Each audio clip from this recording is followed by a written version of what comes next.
After leaders Arsenal were beaten by Aston Villa last weekend, it means Mikel Arteta's side have only won 2 of their last 5 league games, and there are fitness concerns around Declan Rice, Jurrien Timber and William Saliba, to name just a few. The good news, though, is they face bottom of the table Wolves tomorrow. The form table for the last 5 games, given those problems you've had and the results you've had, still you've only won 2 in 5. Yeah, hopefully tomorrow will change. We win tomorrow and then it's a different one, and then in the last one we are the best, or in the last 2 or in the last 3. So we try to win every game, and that's the only thing that we can do in terms of being as consistent as possible. All right, finally for me, it's about time we revisited the supercomputer. We love the Opta supercomputer. It's been a while. Surprise me.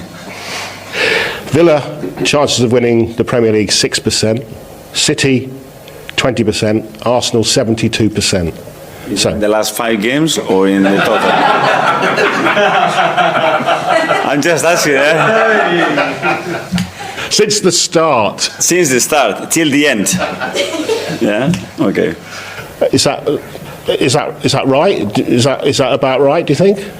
I don't know. The computer says it was the same that the computer said the last 5 games or the next 5 games. I don't know. The only thing that we can do is increase the probability of winning the next match by doing the things that we do really well and preparing the best possible way.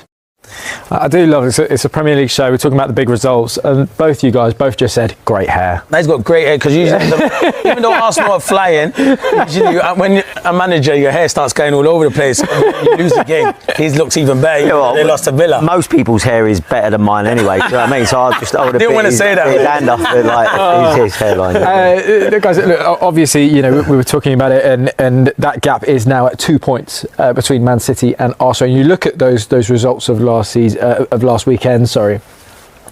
How do you view that loss to Aston Villa? Is it something for Arsenal fans to be worried about, or is it a bit of a blip? I don't think it's much to be worried about. I think we were just talking about there, if you're missing Saliba and Gabriel, like, you've got to be a little bit unlucky to be missing the pair of them at the same time. And also, Aston Villa, let's get it right, they're the informed team in the Premier League at the moment. And I thought it was a very even game, and you nick it at the end there. For me, it's more of a worry because you then start talking about the 2 points, like you said, Roman. You start talking about the 2 points, not necessarily regarding that result, but you're just more worried about the 2 points. But again, perfect timing to be playing at Wolves if you're an Arsenal fan like you. But it's a perfect time because I don't think it's panic stations. And like I said, I think you've got to give credit to Unai Emery and the Aston Villa players, because they're a top team. Yeah, on Villa, Clinton, do you see them as genuine title contenders right now? Well, they got the next 4 or 5 games are tough because they play Arsenal again at the end of December. Do I see? No, I don't see them as title contenders. But you could ask me that question in a month's time, and it could be totally different. At this moment in time, they've got a very good squad, and they got injured players coming back.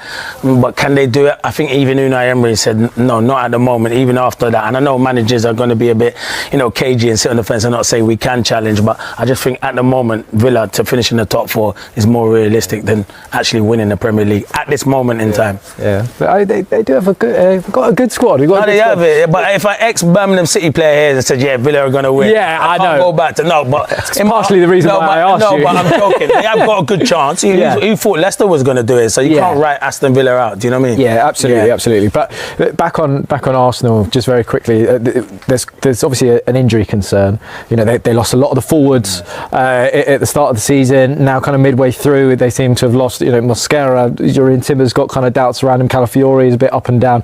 Saliba, Gabriel, as we say. How much of a difference is that, to this side? But also, is it kind of showing that maybe Mikel needs to really look at how he kind of rotates these players? Well, I think he recruited really well, and I think that they are actually ready for this type of injury crisis, albeit the 2 centre-halves are a massive loss. But I think that if you lose attacking players, I think like we saw in Bruges, you go, Madueke comes in, produces, Martinelli produces. I think that in all areas, I think they're covered really well. But losing 2 centre-halves at the same time is, like I said, unlucky. I think that they've got a squad big enough and good enough to deal with injury crises.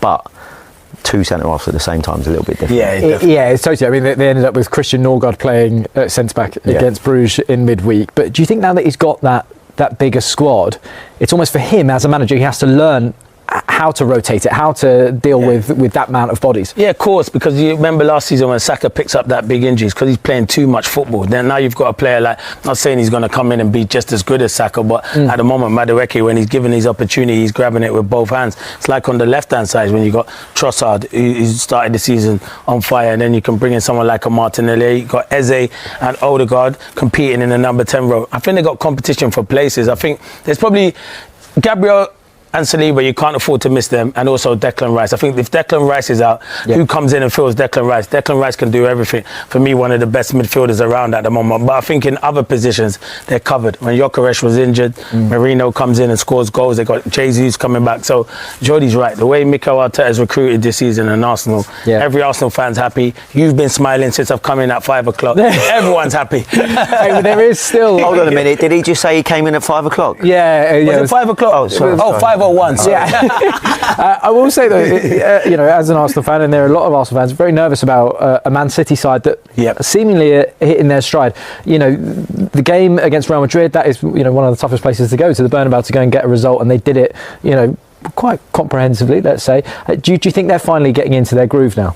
Yeah, and I think because of what's happened previously in previous seasons, you have to be worried about a Man City when you've got a manager that's probably the greatest manager to walk the earth, in charge of a team that is maybe the best Premier League team we've seen. When they start getting a bit of momentum, you have to be worried, and because of what we've seen before with Arsenal, and sometimes that they can maybe start capitulating towards it. You can say the word.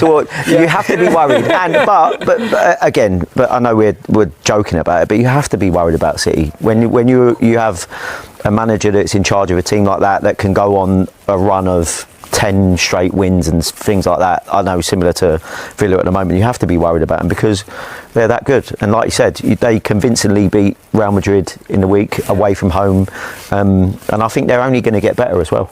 The way the table is set up, but we know what the Christmas period's like, and as you've just seen the table, there could be a lot of movement over the next 3 or 4 games, and it could rotate and change again. So at the minute, because City's like up there, I'm going to say But if City was down, I'll maybe not say the same thing.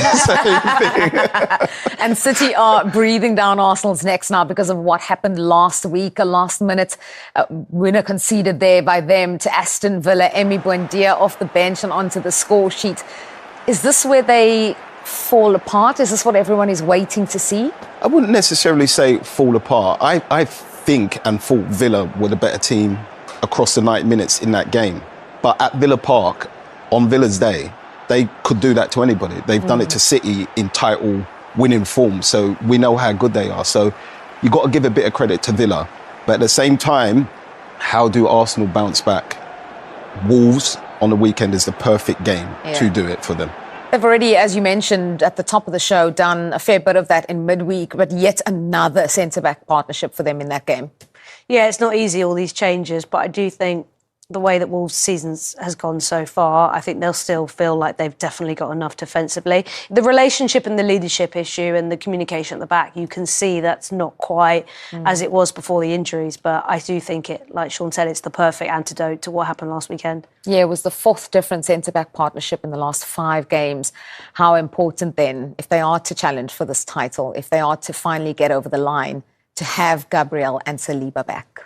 Yeah, it will be massive. I don't think it's maybe Saliba's like too soon. I think it doesn't seem like he's too far away, but perhaps the weekend will be too much of a risk given the opponent. Yeah, their partnership is phenomenal. They're such a big part of why Arsenal finished where they did last season, and if they do win the league this season, that partnership will also play a big part. Yeah, 70% win ratio, as we could just see there, with both of them starting. It drops to 33.3 if neither of them play. So that is huge. Of the 3 involved in that title race, as you've now confirmed for us, when you look at the fixtures this weekend, Man City, Crystal Palace is probably the toughest one. It's more than tough. I think City, I wouldn't say always struggle against them, but the games are always difficult. And I think the way I saw City play in the week could kind of